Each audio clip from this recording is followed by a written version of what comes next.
আচ্ছা একটা কথা বলি, মানে আচ্ছা যাই হোক, আমি আমাকে দিয়ে উদাহরণ দিই। এই যে আমাকে অনেকে রিলেশনের প্রপোজাল দেয়, বিয়ের প্রপোজাল দেয়, প্লাস ফ্রেন্ডশিপের প্রপোজাল দেয়, ইভেন্ট আমাকে অনেকেই পছন্দ করে না? এটা কিন্তু মিথ্যা না। আমাকে ছেলেদের থেকে মেয়েরা অনেক বেশি পছন্দ করে। এখন কেন পছন্দ করে আমাকে? আমি কি বিশ্ব সুন্দরী? আমি কি অনেক বেশি সুন্দর? আমি ক্যাটরিনা কাইফ? আমি নোরা ফাতেহি? আমি কোনোটাই না। এখন কেন পছন্দ করে আমি বলবো, হয়তো আমার কোনো গুণাবলী তাদের কাছে ভালো লাগে, বা কোনো কিছু একটা ভালো লাগে।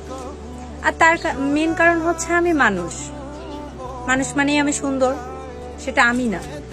আর তার থেকে বড় পরিচয় আমি মেয়ে, আর মেয়ে মানেই সুন্দর। সেটা যেই কোনো মেয়ে হোক, যেই কোনো মানুষ হোক, মেয়ে মানেই সুন্দর।